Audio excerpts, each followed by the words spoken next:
رسول رحمت، شفیع معظم، نبی محتشم، حضور ختمی المرتبت صلی اللہ علیہ وآلہ وسلم کے حضور ناز میں اپنی عقیدتوں، ارادتوں اور محبتوں کا خراج پیش کرنے کے بعد واجب الاحترام، ذوی الاحتشام، معزز، مکرم، محتشم سامعین، خواتین و حضرات، السلام علیکم ورحمۃ اللہ وبرکاتہ۔ اللہ کا شکر ہے ایک بار پھر مجھے اور آپ کو یہاں حاضر ہو کے درس قرآن کی مجلس میں بیٹھنا نصیب ہوا۔ موسم کے تغیر کے باوجود آپ لوگ جس محبت سے، جس پیار سے تشریف لائے، اس پر اللہ تعالی آپ کو جزائے خیر عطا کرے۔ بالخصوص مائیں، بہنیں اور بیٹیاں اس موسم میں تشریف لائیں، اللہ تعالی اس کا انہیں صلہ وافر عطا کرے۔ آنے والا موسم ماہ صیام رمضان المبارک کا ہے، اور یہ وہ بابرکت مہینہ ہے جسے سید الشہور، مہینوں کا سردار کہا گیا ہے۔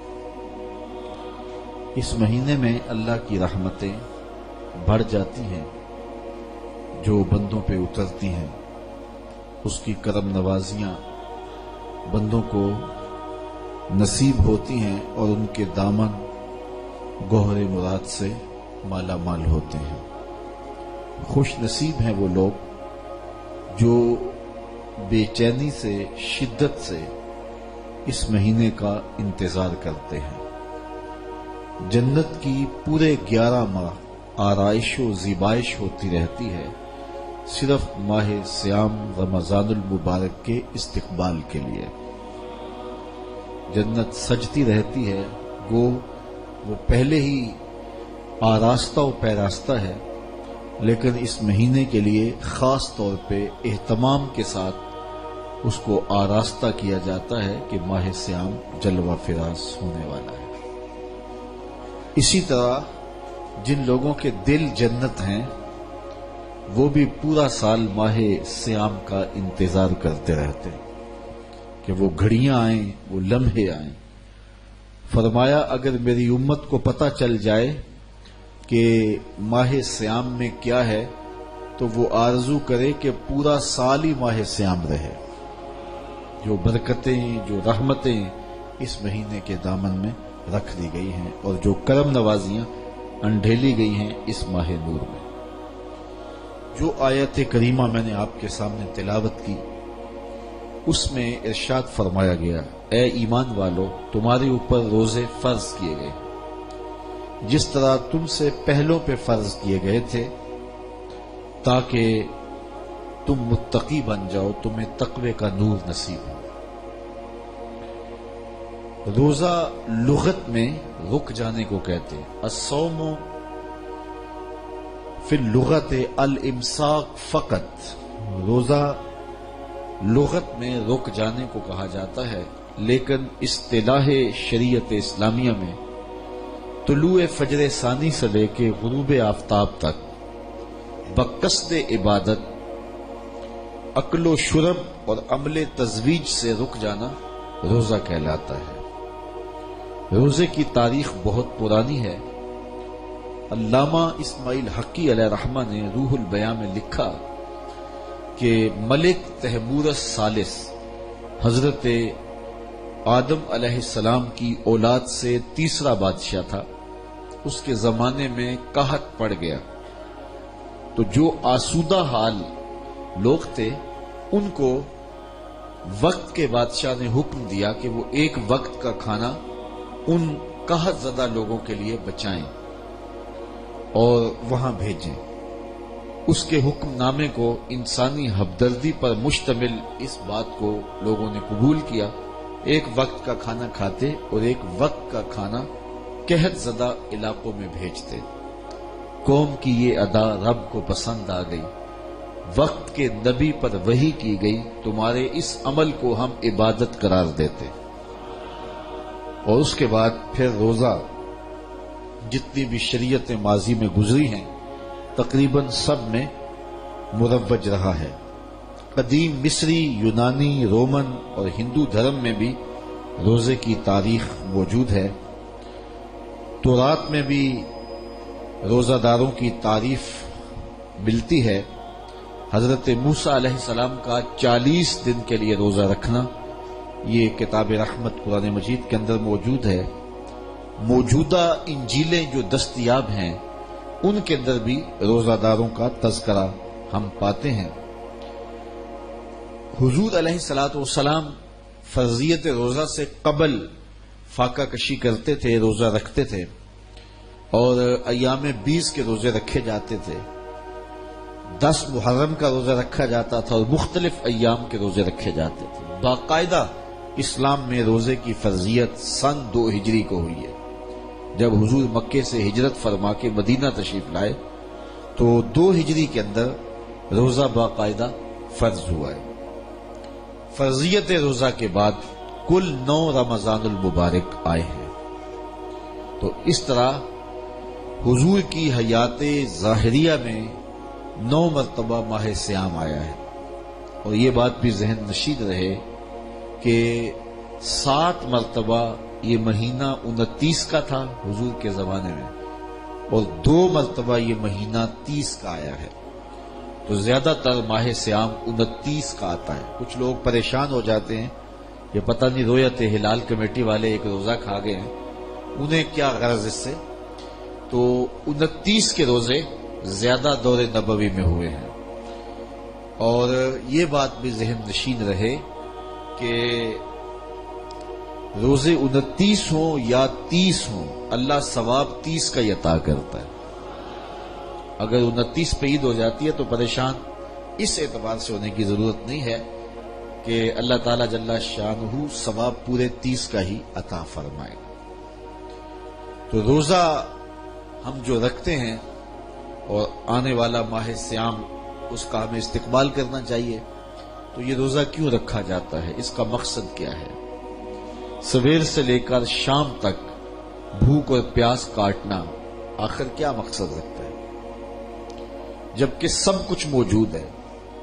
یہ خوراک بچاؤ مہم تو ہے نہیں، بلکہ ان دنوں کے اندر مومن کا رزق بڑھ جاتا ہے، رزق میں اضافہ ہو جاتا ہے، اخراجات زیادہ ہوتے ہیں۔ تو پھر جب اخراجات بھی زیادہ ہوتے ہیں، خوراک بھی وافر ہوتی ہے، تو پھر سویر سے لے کر شام تک بھوک کاٹنے کا کیا مقصد ہے؟ اللہ تعالیٰ جل شانہ جو اتنا پیار بندے سے کرتا ہے، وہ کیوں گوارا کرتا ہے کہ میرا بندہ اتنی بھوک کاٹے، اتنی پیاس کاٹے؟ ایک ماں گوارا نہیں کرتی کہ میرا بچہ بھوکا رہے، پیاسا رہے۔ بچہ بھوکا ہو تو ماں تڑپنے لگ جاتی ہے، اور اس کی بھوک مٹانے کے لیے اسے کسی کے گھر میں جا کے مزدوری کرنی پڑے، کسی دہلیز سے جا کے مانگنا پڑے، وہ اس کا پیٹ بجھانے کے لیے سب کچھ کر گزرتی ہے، اور وہ ہر دکھ جھیل لیتی ہے کہ میرا بیٹا کوئی تکلیف نہ سہے، میری اولاد کوئی دکھ نہ سہے۔ تو اولاد کے لیے ماں کے جذبات ہم دیکھتے ہیں، اور ان مراحل سے ہم گزرتا ہوا زمانے کو دیکھتے ہیں۔ تو بیٹے کے لیے ماں بھوک اور پیاس گوارا نہیں کرتی، تو جو 70 ماؤں سے زیادہ پیار کرتا ہے اس نے کیسے گوارا کر لیا کہ میرا بندہ سویر سے لے کر شام تک بھوکا رہے، پیاس کی شدت کاٹے، بھوک کی شدت کاٹے۔